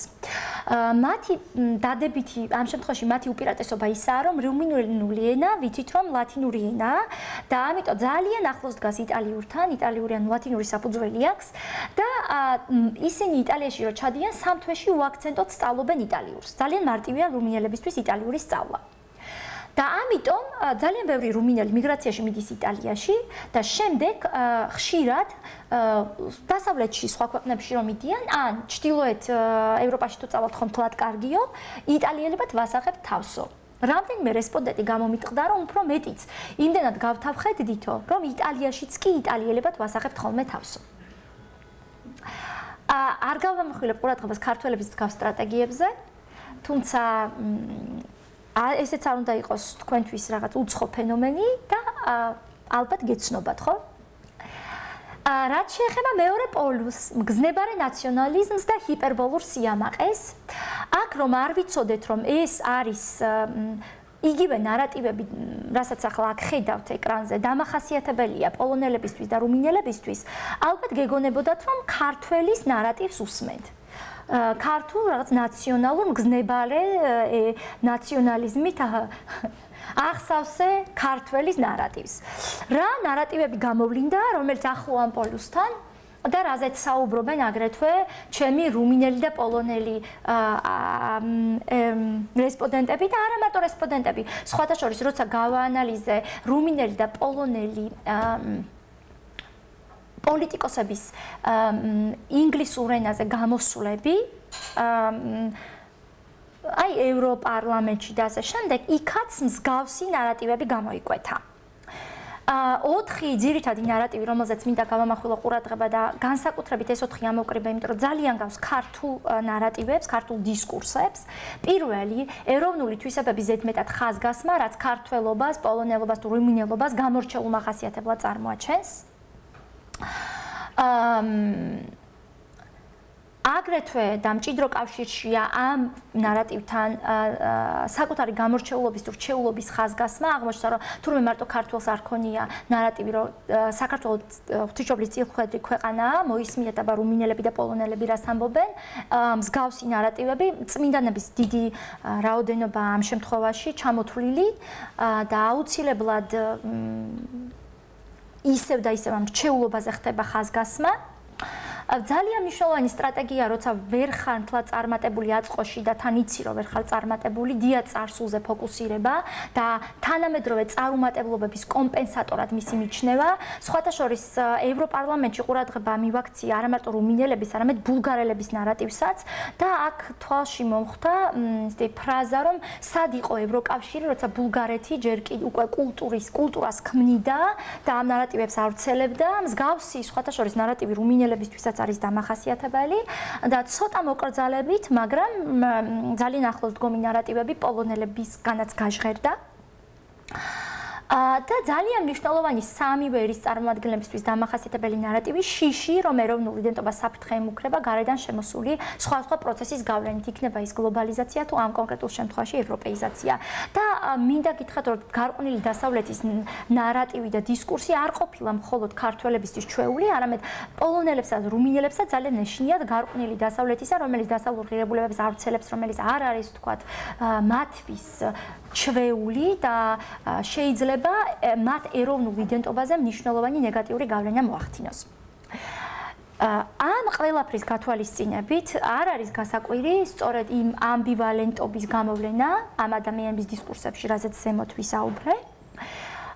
ნამდვილად თვალშისაცემი ეს ამბივალენტური დისკურსები, კერძოდ რომ ეს ამ სამიზნე ჯგუფის წარმომადგენლები ერთი მხრივ ისწრაფვიან ევროპეიზაციისკენ, ან პრაგმატული გაგებით ისწრაფვიან, თუმცა მეორე მხრივ უფრთხიან, პარალელურად უფრთხიან, ანუ ერთი და იგივე ადამიანების ნარატივებში ვლინდება ეს ორივე ტენდენცია ერთდროულად, ერთმანეთის პარალელურად.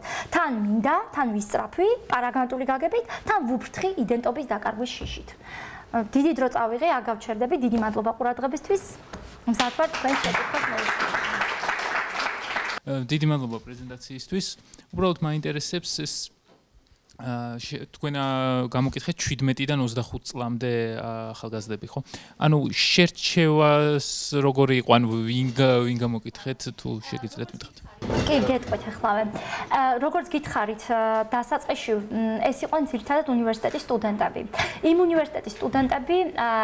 იმ უნივერსიტეტებთან ვიყავი აფილირებული, ასე ვთქვათ, პოლონეთში და რუმინეთში, რომლებიც Volkswagen-ის ფონდის ფარგლებში პარტნიორი უნივერსიტეტები იყვნენ. ამ შემთხვევაში ძალიან საინტერესო იყო ის, რომ მომიწია როგორც ეგრეთ წოდებულ დასავლეთის და აღმოსავლეთის უნივერსიტეტებთან ურთიერთობა. რას გულისხმობ ამ შემთხვევაში? ანუ ვარშავა, ვიცით რომ აღმოსავლეთ პოლონეთია, კრაკოვი დასავლეთ პოლონეთია, ყოფილი დედაქალაქი და ასე ვთქვათ ავსტრიის საზაფხულო რეზიდენციაცაც კი განიხილებოდა. ძალიან საინტერესო იყო აგრეთვე ახალგაზრდების ნარატივები და მათ შორის განსხვავება. რუმინეთშიც ეს იყო როგორც ბუქარესტის უნივერსიტეტი და ეს აღმოსავლეთია, ისე ტრანსილვანიაში კლუჟ-ნაპოგას უნივერსიტეტი, რომელიც დასავლეთია და უფრო მეტი ძალიან საინტერესო რუმინელებს აქვს ესეთი ნარატივი, რომ აღმოსავლეთსა და დასავლეთ ევროპას შორის ზღვარი ტრანსილვანიაზე გადის. და ამიტომ განსაკუთრებით საინტერესო იყო, რომ რას მეუბნება მათი დასავლეთ ევროპა და რას მეუბნება მათი აღმოსავლეთ ევროპა.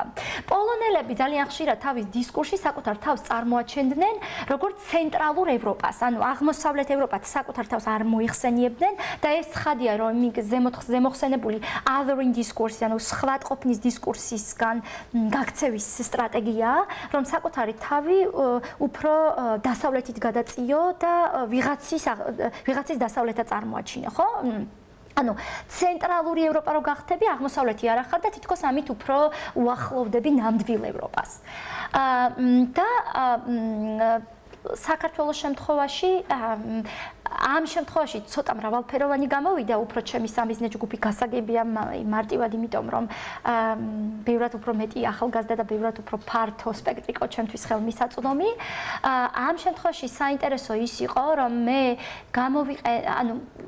ჩავატარე ინტერვიუები ჩემს სტუდენტებთან, თბილისის სახელმწიფო უნივერსიტეტის სტუდენტებთან და ვთხოვე მათ, რომ თავის მხრივ ჩემ თანამკვლევრებად გამხდარიყვნენ. რას გულისხმობს ჩემი თანამკვლევრობა ამ შემთხვევაში, რომ წასულიყვნენ და ჩაეტარებინათ ინტერვიუები მათი სოციალური წრის, მათი ჯგუფის წარმოადგენელ ადამიანებთან, რომლებიც თავის მხრივ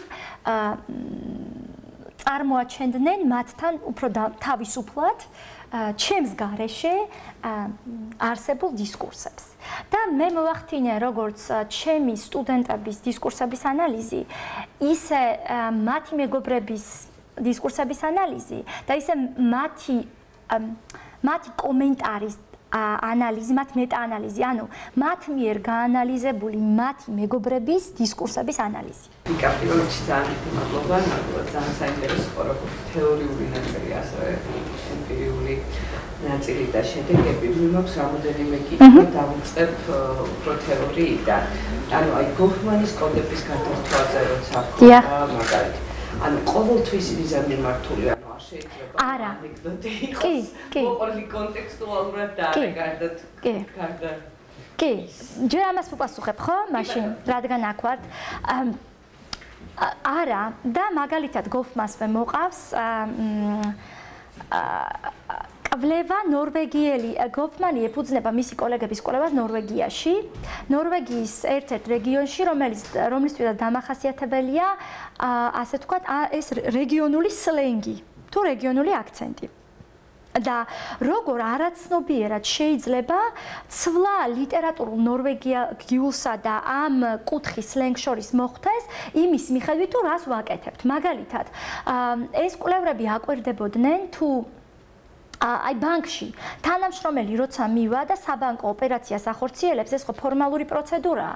როცა თავის მეზობელ ბანკირს ესაუბრება და უშუალოდ კარის მეზობელს, რომელსაც ძალიან კარგად იცნობს, მასთან საბანკო ოპერაციის დროს ლიტერატურულ ნორვეგიულს იყენებს, მაგრამ როგორც კი დამთავრდა საბანკო ოპერაცია და მოუნდა მისი ოჯახის მოკითხვა, ეგრევე სლენგზე გადადის, გადაერთვება. ასევე არავერბალურ კომუნიკაციაში არის ძალიან მნიშვნელოვანი, რომ თავისთვის რომ მუშაობდნენ ხოლმე, ვთქვათ, ამ გარემოში ეს რაღაც ნორვეგიელები რაღაცას აკეთებენ და უცებ შევიდნენ კვლევრები. მომენტალურად ხდებოდა კოდის გადართვა ფორმალურის მიმართულებით, რომ ეს ადამიანები უფრო სერიოზული სახეებით იყვნენ მუშაობას, ჯიბებიდან ხელს ამოიღებდნენ, გაიჭიმებოდნენ, ანუ არავერბალური ნიშნებიც კი იცვლებოდა. არ ვიცი ეს ალბათ გაცნობიერებული არ იყო, მაგრამ ავტომატურად ამ რეჟიმში გადაერთვები ინტერაქციული კომპეტენციის ცოდნის საფუძველზე. შენ იცი, რომ ამ ჩარჩოში მსგავსი ინტერაქციული კონვენციები მართავს შენს ქმედებას. შესაბამისად, ცნობიერად თუ არაცნობიერად, შენ აუცილებლად ცვლი კოდს. მეორე მაქვს უფრო მეთოდოლოგიური, ანუ შენ თქვი, რომ ძირითადად ნარატიული ინფორმაციის და სიღრმისეული ინტერვიუების მაგალითებით იხემძღვანე დისკურსის ანალიზას. კი, ანუ აი დღეს ესეთი საინტერესო თემატიკები როცა ხდება სოციალურ ქსელებში, მაგალითად, არის თუ რა საშუალება გამოვიყენოთ ის როგორც დისკურსის ანალიზი, განსაკუთრებით როცა მას მოყვება ძალიან დიდი ტალღა, კითხვა, პასუხი, მე იმაზე პასუხი და ასე შემდეგ. უდავოდ დღეს ვირტუალური მედიის ანალიზი არის ერთ-ერთი ყველაზე უფრო ფართოდ გავრცელებული პლატფორმა დისკურსის ანალიზისთვის, სოციალური ქსელებში დისკურსის ანალიზი და მე მყავს არაერთი სტუდენტი, რომელიც ამის საფუძველზე აქ არ არის, მაგალითად მახარე აჭაიძე, რომელიც ამ წუთას სწორედ სოციალური მედიის დისკურსების გზით ულტრანაციონალისტური ჯგუფების დისკურსი იკვლევს სოციალურ მედიაში, რამდენიმე ულტრანაციონალისტური ჯგუფია ქართული აღებული და მათ დისკურსებს სწავლობთ და როგორ ამ ჯგუფის წევრების მიერ ფართო მოსახლეობაზე გავლენის მოხდენის ცდილობა, ანუ რა დისკურსულ სტრატეგიებს იყენებენ, რომ დაარწმუნონ თავიანთ დისკურსის ვალიდობაში და ცხადია, რომ მოუწევს მახარეს მთელი დისკურსული ჩარჩოს გამოყენება, რომელზეც ზემოთ ვისაუბრე, სხვადასხვა დონეზე ამის ანალიზი. უფრო მეტიც დისკურსის კრიტიკული ანალიზის დროს, უშუალოდ ნარატივების ანალიზის დროს მედიაში ძალიან მნიშვნელოვანია არავერბალური დისკურსის ანალიზის, მოდი ასე ვიტყოდი, ანუ ამ შემთხვევაში არავერბალურში გულისხმობ ვიზუალურ ხატებს და ვიზუალურ მასალას და მე ჩემს სახელმძღვანელოში დისკურსის ანალიზის თავს მოსდევს ვიზუალური ანალიზის თავი, რომელიც სრულდება ქვეთავით ვირტუალური მედიის ვიზუალური ანალიზი. ანუ სტრატეგია და ჩარჩო მაქვს თლიანი მოცემული, როგორ უნდა მოხდეს ვიზუალური ანალიზის დართვაც დისკურსულ ანალიზზე, რათა სოციალური ქსელების და სხვა ვირტუალური მედიის ანალიზი განხორციელდეს სათანადოდ. და კიდე ერთი კითხვა მაქვს ბოდიში აუდიტორიასთან.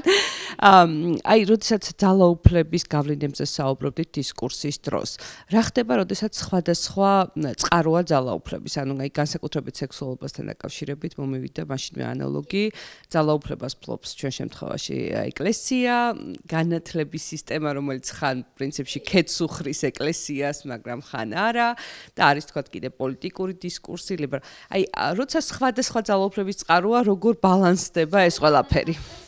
სწორედ ამას აღწერს ფუკო თავის სექსუალობის ისტორიაში, ის აღწერს სამ ძირითად აქტორს, რომელიც გავლენას ახდენს ამ მსგავსი დისკურსის, სექსუალობის დისკურსი ვის ხელთ არის, ასე ვთქვათ, და ვინ წვეთს, ვის აქვს ძალაუფლება ისაუბროს დისკურსზე და რა ფორმით ის განიხილავს სწორედ სახელმწიფოს, ეკლესიას და ოჯახს, ოჯახი, რომელიც აგრეთვე კვლავ წარმოებას ახდენს ხშირად სახელმწიფოს დისკურსისა და ეკლესიის დისკურსისა და ცხადია, როგორც აი ჯუდი ერვაინის სტატის შემთხვევაში ვისაუბრე, რომ იმისათვის, რომ ჩვენ გავიგოთ რა ხდება რეალურად ამ სიტუაციაში, ყველა აქტორის დისკურსი ერთმანეთთან მიმართებით უნდა გაანალიზდეს. ანუ სექსუალობის დისკურსი უნდა გაანალიზდეს ოჯახის დონეზეც, ეკლესიის დონეზეც და სახელმწიფოს დონეზეც, სახელმწიფო ინსტიტუტების დონეზე, ვინც მართავს მაგალითად ჯანდაცვის ინსტიტუტები, ხო? და უნდა თითოეული დისკურსი სათითაოდ გაანალიზდეს და ერთმანეთთან მიმართებაშიც უნდა გაანალიზდეს, რომ ნახოთ როგორ ახდენს ერთი აქტორის დისკურსი გავლენას მეორეზე, მაგალითად სახელმწიფო ეკლესიაზე და ეკლესია სახელმწიფოზე და მე ვის აქვს უფრო ძლიერი გავლენა მეორის დისკურსზე. ამ ყველა აქტორის როლის განხილვის გარეშე უბრალოდ სურათს რეალურს რა ხდება ამ ვითარებაში ვერ გავიგებთ. სწორედ ამიტომ ყველა აქტორის დისკურსი უნდა გაანალიზდეს დისკურსის კრიტიკული ანალიზის საფუძველზე, ვინც კი ამ დისკურსს წარმართვა თავს და პასუხისგებელია მის კონტროლზე. რა ხდება, როდესაც შემოდის სხვა აქტორი, რომელიც ამ თქვათ სამი ძირითადი წამყვანი აქტორის, რომელიც მართავს მის საწინააღმდეგო დისკურსი შემოაქვს. როგორ ხდება მასთან ინტერაქცია, ანუ იქნება ახალი სოციალური რეალობა თუ ახალი დისკურსი თუ როგორ? ზუსტად ეს არის, ხო, ჩვენ ახალი სოციალური ანუ ნახეთ, დისკურსი ზოგადად სოციალური რეალობის შექმნის ინსტრუმენტია. არ აქვს მნიშვნელობა ეს ანუ შეხედეთ რო ავიღოთ საპირისპირო პოლუსები, ხო? თქვათ პოლიტიკური პოზიცია, პოლიტიკური ოპოზიცია. ეს ქმნის ერთგვარ დისკურსს და ამით ქმნის ასეთ სოციალურ რეალობას, ეს ქმნის მეორე დისკურსს და ამ დისკურსით სხვა სოციალურ რეალობას. ცხადია, რომ ეს ორი სოციალური რეალობა ურთიერთგამომრიცხავია და დისკურსის ანალიტიკოსმა, როგორც რუთოდაკი გვეუბნება, სწორედ უნდა ცადოს ორივე ურთიერთსაწინააღმდეგო დისკურსის ანალიზი და რა ხდება მათ კულისებში ამის ანალიზი, რომ არსებული სიტუაციაში სოციალურ ვის აქვს მეტი გავლენა, როგორ იყენებს ამ თავის გავლენას манипуляციის ინსტრუმენტად, როგორ ახდენს ამ ხრივ თქვათ თავისი პოზიციების განმტკიცებას და თავისი არგუმენტის უფრო დამაჯერებლად წარმოჩენას, რა გზით, როგორ იყენებს ტოპოს, ანუ სხვა ლინგვისტურ სტრატეგიას. აი ამ ყველაფერზე არის აუცილებელი ყურადღების გამახვილება დისკურსის კრიტიკული ანალიზის დროს, იმიტომ რომ ამ შემთხვევაში დისკურსის კრიტიკული ანალიზი ეხება როგორც ერთ მხარეს, ისე მეორე მხარეს. ცხადია და წეღან თქვით, რომ დისკურსი არის როგორც არსებული სოციალური რეალობის კვლავ-წარმოების, ისე მისთვის წინააღმდეგობის გაწევის და ცვლილების საშუალება. ამიტომ გვჭირდება ყველა არსებული დისკურსის ანალიზი, რაც ამ შემთხვევაში სოციალურ რეალობას ქმნის და სხვადასხვა სახით წარმოაჩენს. იმიტომ რომ ნახოთ, საბოლოო ჯამში ვინარჩუნებთ ამ სტატუს-კვოს, თუ გვაქვს საშუალება, რომ ეს სტატუს-კვო შევცვალოთ. როგორც თავიდანვე ვთქვი, დისკურსის კრიტიკული ანალიზი ყოველთვის აქტივისტურ პოზიციას იკავებს. ანუ მისი ძირითადი მიზანი არის სტატუს-კვოს ცვლილება საბოლოო ჯამში, რომ არსებულ უთანასწორობას, სოციალურ უთანასწორობას შეეწინააღმდეგოს. აი ამ რუთ ვოდაგზე მაინტერესებდა ზუსტად პოლიტიკურ კულისების ნარატივ დისკურსის გაანალიზებაზე. უბრალოდ მაინტერესებს, რომ კულისების გაანალიზება ცოტა ისეთი რაღაცა პოლიტიკურ კულისებში რაც ხდება, ხო? და ზედმეტად შემდეგ ინტერპრეტაციაზე დამოკიდებული ხო არ ხდება მეცნიერის, როდესაც აი ამას კარგი შეკითხვაა, ძალიან დიდი მადლობა. აი ზედმეტად ინტერპრეტაციაზე რო არ ყოფილიყო დამყარებული, ამიტომ შემოგთავაზა ნორმან ფერკლოუმ დისკურსის ანალიზის ეს მოდელი.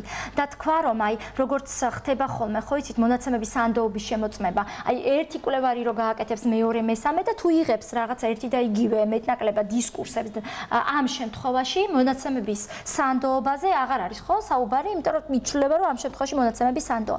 ნორმან ფერკლოუს მოდელი სწორედ ამ მიზნითაა, რომ თუ ჩვენ გავიარეთ ეს ყველა ეტაპი ტექსტის აღწერის ამ კონკრეტული ფიქსირებული შეკითხვების საფუძველზე, გავიარეთ ტექსტის ინტერპრეტაციის ეტაპი აი ამ სამი ძირითადი ასპექტის საფუძველზე, აი ამ სამი კონტექსტი, დისკურსის ტიპები და სხვაობა და ცვლილება და ბოლოს გავიარეთ ტექსტის ახსნის ეტაპი ამ სამ ძირითადი შეკითხვის საფუძველზე, რაც ეხება სოციალურ საზღვრელებს, იდეოლოგიებს და სოციალურ გავლენებს, მაშინ გამოდის, რომ ყველა მკვლევარი მეტნაკლებად, ვიტყოდი მეტნაკლებად, იმიტომ რომ სუბიექტები ვარ და მე ამჯერა ობიექტურ რეალობის, მე როგორც ამ შემთხვევაში თვისებრივი კვლევარი ვიტყოდი, რომ დაიციან ჩემმა სტუდენტებმა არაერთხელ მithქვამს, რომ რეალობა ინტერსუბიექტურია, რასაც ჩვენ ვეძახით ობიექტურ რეალობას, სიამოვნებაში არის ინტერსუბიექტური რეალობა, ანუ გაზიარებული რაც შეიძლება მეტ სუბიექტ შორის. ამიტომ ამბობ სიტყვა მეტნაკლებს. ამ შეკითხვებზე პასუხით მეტნაკლებად ჩვენ მსგავს რეალობამდე უნდა მივიდეთ. და სხვათა შორის ამ ეტაპზე და ამის თვალსაჩინო ნიმუშია ესეც, ჩვენ გვაქვს მიმდინარე კვლევა სოციალურ მეცნიერებათა ცენტრის ერთ-ერთი კვლევის ფარგლებში, რომელიც ეხება ევროპეიზაციის შესახებ არსებულ პოლიტიკურ და პოპულარულ დისკურსებს. და ამ შემთხვევაში გამოვიყენეთ როგორც რაოდენობრივი, ისე თვისებრივი მეთოდები.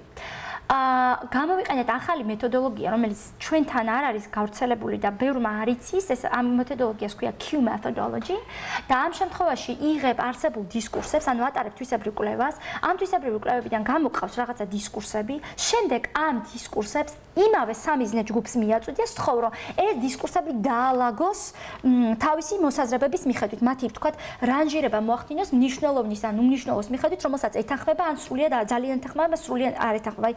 ჩვენ ესეთი სკალა Q sort-ები ქვია, რომელიც 3 აქეთ არის, 3 აქეთ და შუაში ნეიტრალური დებულებები ხვდება. ჩვენ აქ არ გავჩერდით, უფრო შორს წავედით და რესპონდენტებს ვთხოვეთ შემდეგ ამ დაალაგებული, მათ მიერ რანჟირებული დისკურსების ინტერპრეტაცია და მათზე კომენტარიც.